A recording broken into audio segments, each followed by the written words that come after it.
everyone, I welcome you to the second part of the chapter Natural Resources. I hope आप first part देख के आए होंगे और आपको सारी चीजें क्लियर हुई होंगी. Let's get started the second part of the chapter Natural Resources. अब हम बात करेंगे एनर्जी रिसोर्सेज के बारे में, यानी कि ऐसे सोर्सेज जिनमें से एनर्जी मिलती है उनको एनर्जी सोर्सेज बोला जाता है. और यही एनर्जी सोर्सेज हमारी लाइफ में इंडस्ट्रीज में पावर जनरेशन का काम करते हैं, इंडस्ट्रीज को चलाने का काम करते हैं. और हमारी लाइफ जो है मेनली इन्हीं एनर्जी सोर्सेज के ऊपर टिकी हुई है.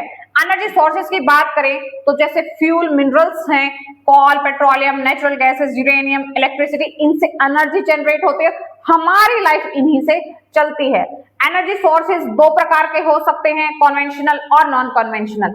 कन्वेंशनल ऐसे रिसोर्सेज जिनको बहुत लंबे टाइम से, पुराने समय से यूज किया जाता रहा है, जैसे कोल है, पेट्रोलियम है, विंड एनर्जी है. ये बहुत लंबे समय से, पुराने समय से इन्हीं को यूज किया जाता रहा है. और ये जो कन्वेंशनल है ये नॉन रिन्यूएबल, यानी कि एक बार खत्म अगर हो गए तो दोबारा बनने में इनको करोड़ों साल लगेंगे. तो ये लिमिटेड मात्रा में उपलब्ध हैं, नॉन रिन्यूएबल हैं. वहीं पे कुछ ऐसे एनर्जी के सोर्सेज हैं जिनको हाल फिलहाल में डिस्कवर किया गया है, जैसे न्यूक्लियर एनर्जी है, सोलर एनर्जी है, हाइड्रो एनर्जी है, वहीं पे जियोथर्मल एनर्जी है. ये सारे के सारे हाल फिलहाल में जो डिस्कवर किए गए हैं और बिल्कुल अनलिमिटेड मात्रा में उपलब्ध हैं. जो सन है उससे निकलने वाली एनर्जी कभी भी खत्म नहीं हो सकती है. तो कुछ ऐसे नॉन कन्वेंशनल एनर्जी सोर्सेज को इस टाइम मोटिवेट करने की जरूरत है, ताकि जो अर्थ है वो उस पर एक सस्टेनेबल डेवलपमेंट हो सके. आगे फ्यूचर में आने वाली जनरेशंस के लिए भी ये जो हमारे कन्वेंशनल सोर्सेज हैं, कोल है, पेट्रोलियम है, वो बचा रहे. और इन नॉन कन्वेंशनल सोर्सेज की वजह से पॉल्यूशन भी नहीं होता है. कन्वेंशनल सोर्सेज के बारे में बात करते हुए सबसे पहले कोल के बारे में बात करेंगे. कोल यानी कि कोयला. कोयला यही सबसे ज्यादा इंडस्ट्रीज के लिए यूज होता है और ये किसी भी कंट्री के लिए बैकबोन की तरह भी हो सकता है. कोल जो मेनली कार्बन का बना होता है, कार्बन के अलावा इसमें हाइड्रोजन, ऑक्सीजन और कुछ अदर इंप्योरिटीज भी इसके अंदर मिक्स हो सकती हैं. कोयला मेनली 4 टाइप का होता है, जिसमें पीट जिसमें सबसे कम मात्रा होती है कार्बन की, लिग्नाइट जिसमें नियर अबाउट 70%, वहीं पे बिटुमिनस जिसमें नियर अबाउट 80% कार्बन कंटेंट होता है और एंथ्रासाइट जिसमें 90% तक कार्बन कंटेंट होता है. तो यहाँ पर जो होता है कोयले के जो जितने भी टाइप्स वो पूछ लिए जाते हैं, कौन सा सबसे अच्छे टाइप का होता है और कौन से जो होता है लोवेस्ट कार्बन कंटेंट वाला कोयला होता है, उसके बारे में क्वेश्चन यहाँ से पूछा जा सकता है. अब देखिए, इस कोयले को कई प्रोसेसेस के द्वारा कई प्रोडक्ट्स में चेंज किया जा सकता है, जैसे कोल गैस, कोक, चारकोल और लैंप ब्लैक के अंदर इसको कन्वर्ट किया जा सकता है. अगर हम बात करें तो इंडिया के अंदर बहुत ज्यादा कोल के रिजर्व्स हैं. मेनली जो कोल डिपॉजिट्स हैं इंडिया के अंदर वो गोंडवाना एज के, यानी कि बहुत पुराने समय से बने हुए जो हमारे पास कोल के रिजर्व्स हैं. अगर बात करें तो सबसे ज्यादा दामोदर वैली के अंदर कोल के रिजर्व्स हैं. इसके अलावा रानीगंज, बोकारो, करणपुरा, इसके अलावा झाड़िया और गिरीद, सिंगरौली, तलचर और महाराष्ट्र के चंदा डिस्ट्रिक्ट में बहुत ज्यादा कोल के रिजर्व्स यानी कि कोयले की खदानें पाई जाती हैं. इसके अलावा अगर बात करें तो गोदावरी नदी की वैली में, महानदी रिवर और सोन रिवर की वैली में भी बहुत ज्यादा कोल के रिजर्व्स पाए जाते हैं. तो यहाँ से कई बार क्वेश्चन पूछ लिया जाता है, कई बार कोल के रिजर्व्स के बारे में और कोल के टाइप्स के बारे में तो जरूर क्वेश्चन आता है एग्जाम्स में. बात करते हैं कार्बन बेस्ड फ्यूल्स के बारे में, यानी कि कार्बन पे आधारित जो भी फ्यूल्स हैं उनमें सबसे पहले कोल गैस के बारे में बात करेंगे. कोल गैस जो मेनली कोयले से बनी हुई है और हाइड्रोजन, मीथेन और कार्बन डाइऑक्साइड उसके अंदर होता है. इस कोल गैस को फ्यूल की तरह यूज किया जाता है और इसको इंडस्ट्रीज में मशीन्स को चलाने के लिए, हीट करने के लिए यूज किया जाता है. बात करें अगर कोक के बारे में तो कोक कार्बन की सबसे प्योरेस्ट फॉर्म होती है और इसमें लगभग 95% कार्बन पाया जाता है. ये स्मोकलेस फ्यूल, इसमें से धुआं नहीं निकलता है. जैसे कोल को जलाने पे धुआं निकलता है तो कोक में से धुआं नहीं निकलता है. इस कोक को रिड्यूसिंग एजेंट की तरह यूज किया जाता है, यानी कि मिनरल ऑर्स में से मेटल्स को एक्सट्रैक्ट करने के लिए इसको यूज किया जाता है. मेनली स्टील के प्रोडक्शन में इस कोक को यूज किया जाता है. बात करते हैं चारकोल के बारे में. किसी भी कार्बन रिच मिनरल को अगर हवा की एब्सेंस में जलाया जाता है तो उससे चारकोल बनता है। और ये चारकोल दो प्रकार का हो सकता है, वुड चारकोल और एनिमल चारकोल, यानी कि लकड़ी से बनने वाला उसको वुड चारकोल और एनिमल्स की हड्डियों से बनने वाला चारकोल एनिमल चारकोल कहलाता है। और इसी चारकोल को फ्यूल, डिओडराइजर और कलरिंग एजेंट की तरह यूज किया जाता है। जैसे जो वुड चारकोल होता है, इस लकड़ी को अगर हवा की एब्सेंस में जलाया जाए तो इससे वुड चारकोल बनेगा, उसको फ्यूल की तरह यूज किया जा सकता है। और इसको क्या होता है कि कलरिंग एजेंट की तरह यूज किया जाता है, यानी कहीं से कलर को रिमूव करने के लिए इसको यूज किया जा सकता है। एनिमल चारकोल की अगर बात करें तो ये एनिमल चारकोल सेम बिल्कुल एनिमल्स की हड्डियों को एयर के एब्सेंस में बर्न किया जाता है। और बिल्कुल जो व्हाइट शुगर होती है वो इसी एनिमल चारकोल की वजह से बनाई जाती है। वहीं पे वाटर और केमिकल्स को प्यूरिफाई करने का भी एनिमल चारकोल काम करता है। यहाँ पे देख सकते हैं जो एनिमल चारकोल होता है उसको कैसे बनाया जाता है, यानी कि एनिमल्स की हड्डियों को एयर की एब्सेंस में बर्न किया जाता है। और यही जो एनिमल चारकोल होता है ये एब्जॉर्बेंट का काम करता है और कलरिंग एजेंट का काम करता है। शुगर चारकोल यानी कि चीनी से बने हुए चारकोल को अगर चीनी को एयर के एब्सेंस में बर्न किया जाता है या फिर शुगर के साथ कॉन्सेंट्रेटेड H2SO और सल्फ्यूरिक एसिड मिला दिया जाए तो शुगर चारकोल बन जाता है। और यही शुगर चारकोल एक प्योरेस्ट फॉर्म होती है कार्बन की और इसको रिड्यूसिंग एजेंट की तरह काम किया जाता है। बात करें अगर लैंप ब्लैक की तो लैंप ब्लैक यानी कार्बन रिच ऑयल्स को लिमिटेड सप्लाई ऑफ एयर में अगर बर्न किया जाए तो लैंप ब्लैक बन जाता है, यानी कि कुछ डाइज बन जाती हैं। और यही डाइज प्रिंटर की इंक में और कार्बन पेपर्स में यूज की जाती है। गैस कार्बन की अगर यूज करें तो गैस कार्बन भी कोल के डिस्ट्रक्टिव डिस्टिलेशन से बनता है। ये इलेक्ट्रिसिटी का गुड कंडक्टर होता है और इसको इलेक्ट्रोड्स बनाने में यूज किया जाता है। बात करते हैं पेट्रोलियम के बारे में तो पेट्रोलियम को ऑर्गेनिजम्स की डेड बॉडीज के द्वारा ऑर्गेनिजम्स की डेड बॉडीज पे जब करोड़ों सालों तक हाई टेम्परेचर और हाई प्रेशर लगता रहता है तो उससे पेट्रोलियम बनता है, यानी कि मेनली ओशंस में सीज में ये पेट्रोलियम पाया जाता है। और ये जो पेट्रोलियम होता है ये मेनली पेट्रोकेमिकल्स के रूप में जैसे पेट्रोलियम, नेचुरल गैस इनकी फॉर्म में पाया जाता है। और पेट्रोलियम से बहुत सारे प्रोडक्ट्स बनते हैं जैसे पेट्रोल, डीजल, नेचुरल गैस और इसके साथ साथ पैराफिन वैक्स, केरोसिन ऑयल, ये सारे के सारे इसी पेट्रोलियम से बनते हैं। और इसके अलावा इसको फर्टिलाइजर्स को बनाने में भी यूज किया जाता है। इस पेट्रोलियम को ब्लैक गोल्ड के नाम से जाना जाता है क्योंकि बहुत ही ज्यादा नेसेसरी है किसी भी कंट्री की इकोनॉमी के लिए। और ये पेट्रोलियम हाइड्रोकार्बन्स का बना होता है। इसको रिफाइनरीज के द्वारा रिफाइन किया जाता है, प्योर किया जाता है, क्योंकि जो पेट्रोलियम वो बिल्कुल क्रूड ऑयल होता है, एक काला तेल होता है और उसको रिफाइन करके उसके डिफरेंट कंपोनेंट्स में उसको सेपरेट किया जाता है, उसी से पेट्रोल डीजल बनते हैं। बात करेंगे कंप्रेस्ड नेचुरल गैस यानी कि सीएनजी के बारे में। सीएनजी भी हाइड्रोकार्बन की बनी होती है और सीएनजी यानी कंप्रेस्ड नेचुरल गैस में मेनली मीथेन होती है, यानी कि सीएनजी 90% मीथेन की बनी होती है। जो सीएनजी है वो एक हार्मलेस गैस होती है, यानी कि इसमें से कोई भी पॉल्यूटेंट्स नहीं निकलते हैं और ये पॉल्यूशन को कम करने में हेल्प करती है। सीएनजी को जलने के लिए 540 डिग्री सेल्सियस का टेम्परेचर चाहिए, वहीं पे पेट्रोल को बर्न होने के लिए लगभग इतना टेम्परेचर चाहिए होता है। सीएनजी एक कलरलेस यानी कि उसमें कोई कलर नहीं होता है, उसकी कोई भी स्मेल नहीं होती है और हवा से बिल्कुल ही लाइट होती है सीएनजी। सीएनजी जिसको कंप्रेस्ड नेचुरल गैस बोला जाता है, वैसे तो वो गैस की फॉर्म में होती है लेकिन उसको सिलेंडर्स में लिक्विड फॉर्म में भरा जाता है। जब भी किसी गैस के ऊपर हाई प्रेशर लगाया जाता है तो वो गैस लिक्विड फॉर्म में कन्वर्ट हो जाती है और इस प्रकार से सीएनजी को जो है कहीं पर भी ट्रांसपोर्ट किया जा सकता है, फिर सिलेंडर्स में भरा जाता है। जो सीएनजी है मेनली कृष्णा गोदावरी बेसिन में इंडिया के अंदर पाई जाती है। इलेक्ट्रिसिटी यानी बिजली के बारे में बात करेंगे। इलेक्ट्रिसिटी हमारी लाइफ में बहुत इंपॉर्टेंट है। इलेक्ट्रिसिटी के बिना आज के टाइम में हम अपनी लाइफ को इमेजिन भी नहीं कर सकते हैं और किसी भी देश में पर कैपिटा यानी कि प्रत्येक व्यक्ति के आधार पर अगर बिजली की खपत बढ़ती जा रही है तो इसका मतलब ये विकास का एक सूचकांक होता है। विकास होगा तभी तो बिजली की ज्यादा खपत होती है। इलेक्ट्रिसिटी को दो मेनली प्रकार से प्रोड्यूस किया जाता है। सबसे पहले तो थर्मल पावर प्लांट्स में, जो कि कॉन्वेंशनल मेथड है, पुराना मेथड है बिजली प्रोड्यूस करने का। इसके द्वारा फॉसिल फ्यूल्स को बर्न करके, जैसे कोल, पेट्रोलियम को बर्न करके हीट रिलीज की जाती है, गर्मी पैदा की जाती है और उसी हीट के द्वारा टरबाइंस को चलाया जाता है जिससे बिजली प्रोड्यूस होती है। इंडिया के अंदर लगभग 310 थर्मल पावर स्टेशंस इस टाइम चल रहे हैं। हाइड्रो इलेक्ट्रिसिटी यानी पानी के द्वारा बनने वाली बिजली के बारे में बात करें, डैम्स के अंदर पानी को स्टोर किया जाता है, हाइट के ऊपर पानी को स्टोर किया जाता है और वही पानी जब नीचे की तरफ गिरता है तो नीचे टरबाइंस लगे होते हैं और वही टरबाइंस जब घूमते हैं तो उनकी वजह से बिजली प्रोड्यूस होती है।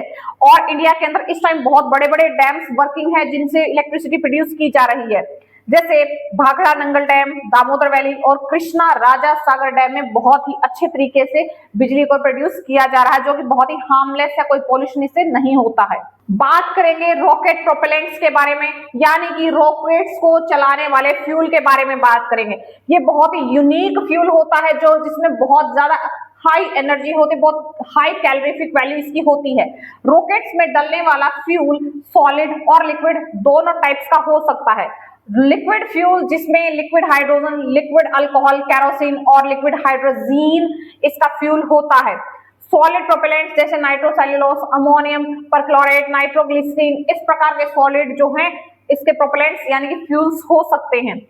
और कई बार क्या होता है, सॉलिड और लिक्विड फ्यूल दोनों को एक साथ मिला के भी इसके अंदर यूज किया जा सकता है। बात करें बायोमास की तो किसी भी एरिया में रहने वाले वहां के लिविंग ऑर्गेनिजम्स यानी कितने एरिया में कितने लिविंग ऑर्गेनिजम्स हैं उसको वहां का बायोमास बोला जाता है और ये जो बायोमास एक रीन्यूएबल सोर्स ऑफ एनर्जी होता है। बात करेंगे non conventional sources of energy के बारे में, यानी कि ऐसे एनर्जी के सोर्सेज जो हाल फिलहाल में डिस्कवर किए गए हैं। जो नॉन कन्वेंशनल सोर्सेज हैं वो इस टाइम बहुत ज्यादा जरूरी है क्योंकि इनसे एक तो पॉल्यूशन नहीं होता है और दूसरे जो कन्वेंशनल सोर्सेज है वो लिमिटेड मात्रा में उपलब्ध है और वो बहुत जल्दी खत्म होने वाले हैं। तो सबसे पहले न्यूक्लियर पावर के बारे में बात करेंगे, यानी न्यूक्लियर रिएक्टर्स के द्वारा इंडिया के अंदर इस टाइम बिजली प्रोड्यूस की जा रही है और इंडिया के अंदर इस टाइम 4 न्यूक्लियर पावर प्लांट्स हैं जो कि तारापुर महाराष्ट्र में, राजस्थान रावत भाटा में, तमिलनाडु के कलपक्कम में और उत्तर प्रदेश के नरोरा में स्थित है। इनमें से क्वेश्चंस पूछ लिए जाते हैं। इंडिया के अंदर भी बहुत सारे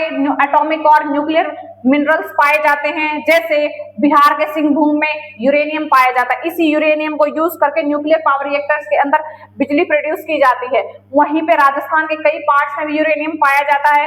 केरला में मोनोजाइट सैंड्स पाए जाते हैं, वहीं पे बिहार में थोरियम पाया जाता है और इसके अलावा चेरलाइट और जिरकोनियम के भी डिपॉजिट्स इंडिया के अंदर पाए गए हैं। वहीं पे जो ग्रेफाइट है, ग्रेफाइट इंडिया के अंदर पाया जाता है और ये ग्रेफाइट भी न्यूक्लियर पावर रिएक्टर्स में यूज किया जाता है। बात करेंगे सोलर एनर्जी के बारे में, यानी कि सन से निकलने वाली एनर्जी को भी बिजली की फॉर्म में यूज किया जा सकता है और ये भी पॉल्यूशन फ्री होता है, बिल्कुल फ्री में अवेलेबल है।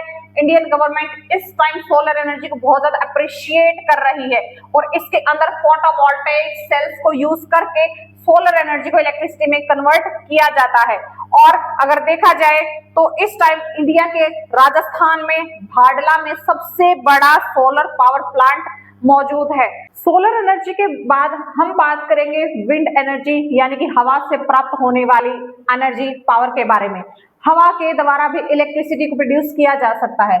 ऐसे विंड मिल्स जो पुराने टाइम से चली आ रही हैं, इन विंड मिल्स को बना के इनके द्वारा जनरेटर को चलाया जाता है और उससे इलेक्ट्रिसिटी को प्रोड्यूस किया जाता है।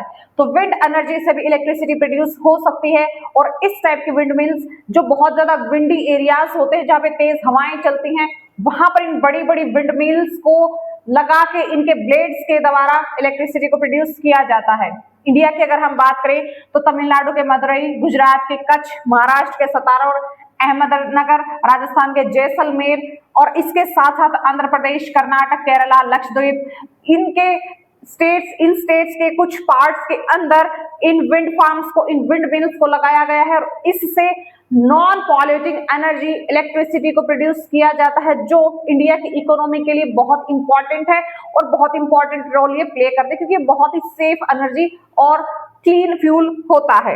और दोनों ही सोलर एनर्जी और विंड एनर्जी क्लीन फ्यूल्स की तरह काम करते हैं और दोनों ही सोलर एनर्जी और विंड एनर्जी नेचुरल, रिन्यूएबल और पॉल्यूशन फ्री एनर्जी के रिसोर्सेज है जिनसे इलेक्ट्रिसिटी को प्रोड्यूस किया जाता है। बात करेंगे बायोगैस के बारे में तो बायोगैस भी एक बहुत इंपॉर्टेंट फ्यूल होता है जो कि ऑर्गेनिक वेस्ट जैसे प्लांट के बचे हुए कुछ पार्ट्स, उनके वेस्ट, एनिमल डंग और ह्यूमन वेस्ट से बनता है। एक्चुअली इन सभी चीजों को, प्लांट वेस्ट, एनिमल डंग को किसी एक टैंक में या फिर किसी गड्ढे में डाल दिया जाता है, जहां पर उसको कवर कर दिया जाता है और वहां पर उस ऑक्सीजन फ्री एनवायरनमेंट में माइक्रो ऑर्गेनिजम्स इन सभी ऑर्गेनिक मैटर को ब्रेक डाउन करते हैं, उनको डाइजेस्ट करने लगते हैं और गैस रिलीज होती है। इस प्रोसेस में मेनली मीथेन गैस रिलीज होती है और इसी को बायोगैस के नाम से जाना जाता है। इसी बायोगैस को कई बार गोबर गैस के नाम से भी जाना जाता है।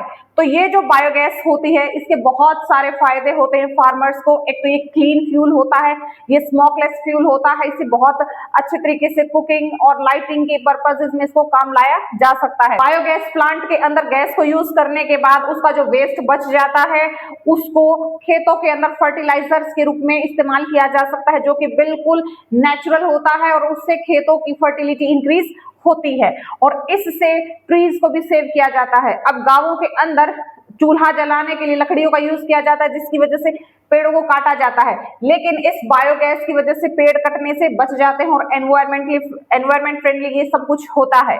वहीं पे अगर हम बात करें तो इस बायोगैस प्लांट को लगाने में बहुत कम कॉस्ट आती है और इसकी वजह से पॉल्यूशन भी नहीं होता है और सारे के सारे काम इससे हो सकते हैं।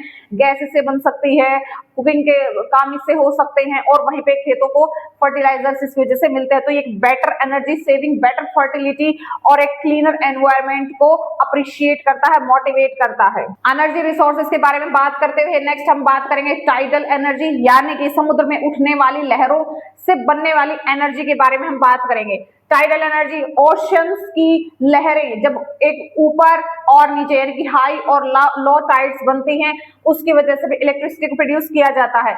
यहाँ पर कुछ इस तरीके से डैम्स टाइप बनाए जाते हैं और जब समुद्र की ऊंची लहरें आती हैं तो वो उस डैम में स्टोर हो जाती हैं और फिर वो जो डैम के अंदर स्टोर हुआ पानी है उसको एक पाइप के द्वारा निकाला जाता है और उस पाइप के अंदर टरबाइन्स होते हैं। निकलते हुए पानी यानी पानी की स्पीड के कारण वो टरबाइन्स घूमते हैं, जिससे इलेक्ट्रिसिटी प्रोड्यूस होती है और ये भी एक जो है हमारा क्लीन फ्यूल की तरह काम करता है, बिल्कुल ही लो कॉस्ट एफिशिएंट होता है। और इस प्रकार के जो टाइडल एनर्जी है वो इस टाइम इंडिया के अंदर गल्फ ऑफ खंबात और गल्फ ऑफ कच्छ, इसके अलावा वेस्ट बंगाल के सुंदरबंस में काम कर रही हैं इस टाइप की टाइडल एनर्जीज। अब नेक्स्ट हम बात करेंगे जियोथर्मल एनर्जी के बारे में। जियोथर्मल एनर्जी यानी कि पृथ्वी से निकलने वाली गर्मी को भी इलेक्ट्रिसिटी के रूप में परिवर्तित किया जा सकता है। पृथ्वी के अंदर जो भी गर्मी ट्रैप है, रॉक्स के अंदर जो गर्मी ट्रैप होती है, उसकी वजह से हॉट स्प्रिंग्स बनते हैं, गर्म फवारे बनते हैं और उनको यूज करके, उनकी एनर्जी को यूज करके इलेक्ट्रिसिटी प्रोड्यूस की जाती है। इस टाइम इंडिया के कई पार्ट्स जैसे मणिकर्ण की वैली में, पार्वती हिल्स में इसको यूज किया जाता है और हिमाचल प्रदेश और लद्दाख की वैलीज में इस जियोथर्मल एनर्जी को यूज करके इलेक्ट्रिसिटी को प्रोड्यूस किया जाता है। इस टाइम हमें अपने कंट्री की इकोनॉमिक ग्रोथ के लिए इन सभी एनर्जी रिसोर्सेज को, जो कि रिन्यूएबल हैं, पॉल्यूशन फ्री हैं, उनको यूज करना बहुत जरूरी है। तो इसके लिए हमें एक तो पब्लिक ट्रांसपोर्ट को यूज करना चाहिए, क्योंकि सभी लोग आजकल पर्सनल ट्रांसपोर्ट को यूज करते हैं, जिससे जाम की भी दिक्कत आती है और पॉल्यूशन ज्यादा इंक्रीज हो जाता है। वहीं पे अगर वो सभी लोग पब्लिक ट्रांसपोर्ट का यूज करें तो पॉल्यूशन को काफी हद तक कम किया जा सकता है। इसके अलावा सस्टेनेबल डेवलपमेंट को अपनाया जाना चाहिए, ताकि जो एनवायरनमेंट है वो इस टाइम भी काम कर सके और आगे आने वाली जनरेशंस के लिए भी वो बचा रहे। तो इस अलावा क्लीन फ्यूल्स को, रिन्यूएबल एनर्जी रिसोर्सेज को यूज किया जाना चाहिए। नेक्स्ट हम बात करेंगे बायोडाइवर्सिटी के बारे में। बायोडाइवर्सिटी यानी कि जैव विविधता के बारे में बात करेंगे। हमारे पृथ्वी के ऊपर, हमारे देश के अंदर भी बहुत सारे टाइप के प्लांट्स, एनिमल्स, माइक्रो ऑर्गेनिजम्स पाए जाते हैं और इन सभी को मिला के बायोडाइवर्सिटी यानी कि जैव विविधता बनती है और इसी से हमारा प्लेनेट अर्थ सुंदर बना हुआ है। अब देखिए, इस बायोडाइवर्सिटी के अंदर, हमारे इकोसिस्टम के अंदर बायोटिक और एबायोटिक कंपोनेंट्स पाए जाते हैं। अर्थ के ऊपर लिविंग और नॉन लिविंग दोनों चीजें पाई जाती हैं। बायोटिक यानी कि लिविंग और एबायोटिक यानी कि नॉन लिविंग थिंग्स पाई जाती हैं। बायोटिक जैसे कि प्लांट्स, एनिमल्स, दूसरे ऑर्गेनिजम्स और माइक्रो ऑर्गेनिजम्स। वहीं पर अगर हम बात करें एबायोटिक कंपोनेंट्स जैसे वाटर है, सनलाइट है, सॉइल है, रॉक्स है, एयर है, ये सारे के सारे एबायोटिक कंपोनेंट्स होते हैं, क्योंकि यहाँ से भी क्वेश्चंस पूछे जाते हैं। अब हम बात करें बायोडाइवर्सिटी को कंजर्व करने की, बचाने की जरूरत है, क्योंकि आजकल हमारी बढ़ती हुई ह्यूमन एक्टिविटीज की वजह से, इंक्रीजिंग पॉपुलेशन और इंक्रीजिंग पॉल्यूशन की वजह से इस बायोडाइवर्सिटी को खतरा हो गया है और सबसे ज्यादा खतरा तो इस टाइम डिफोरेस्टेशन की वजह से, यानी कि जब पेड़ों को काटा जाता है तो एनिमल्स के रहने लायक जो हैबिटेट होता है, उनका जो घर होता है, उनके जंगल होते हैं वो खत्म हो जाते हैं और उसके साथ साथ उन एनिमल्स, उन ऑर्गेनिजम्स की नंबर भी डिक्रीज होने लगता है। तो सबसे ज्यादा तो डिफोरेस्टेशन के कारण इस बायोडायवर्सिटी को खतरा बना हुआ है। इसके अलावा हमें अपने एक बेटर फ्यूचर और एक अच्छे कल के लिए इन सब डायवर्सिटी को बचाना होगा, ताकि हमारी आने वाली जनरेशंस भी इन इंपॉर्टेंट एनिमल्स और माइक्रो ऑर्गेनिजम्स को देख सकें। इस बायोडायवर्सिटी को बचाने के लिए गवर्नमेंट की तरफ से भी बहुत पहल शुरू की गई है और इसके लिए कई सारे कानून बनाए गए हैं। और इसके लिए 1980 में द फॉरेस्ट कंजर्वेशन एक्ट बनाया गया है, 1972 में the wild life protection act बनाया गया है, जिससे पशुओं के शिकार पर पाबंदी लगा दी गई है। 1986 के द एनवायरमेंट प्रोटेक्शन एक्ट बनाया गया है। 2002 में द बायोलॉजिकल डाइवर्सिटी एक्ट बनाया गया है।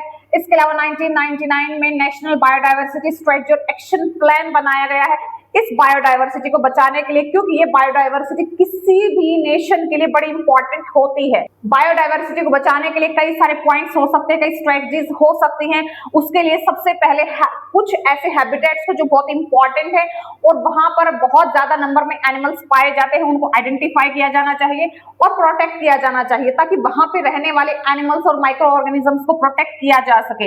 इसके अलावा अवैध रूप से होने वाली हंटिंग और पॉचिंग को भी कम किया जाना चाहिए। इसके अलावा बढ़ते हुए पॉल्यूशन को कम किया जाना चाहिए, डिफोरेस्टेशन को कम किया जाना चाहिए। कुछ ऐसे रूल्स होने चाहिए कि किसी प्रॉपर एरिया के अंदर डिफोरेस्टेशन नहीं हो सकता है, या फिर डिफोरेस्टेशन अगर करना भी पड़े कुछ माइंस वगैरह के लिए तो उतने ही पेड़ लगाए जाने चाहिए, जिसकी वजह से ये जेनेटिक डाइवर्सिटी बची रहे और हमारी आने वाली जनरेशन इसका फायदा उठा सके। बायोडाइवर्सिटी को बचाने के लिए बायोस्फीयर रिजर्व्स बनाए गए हैं।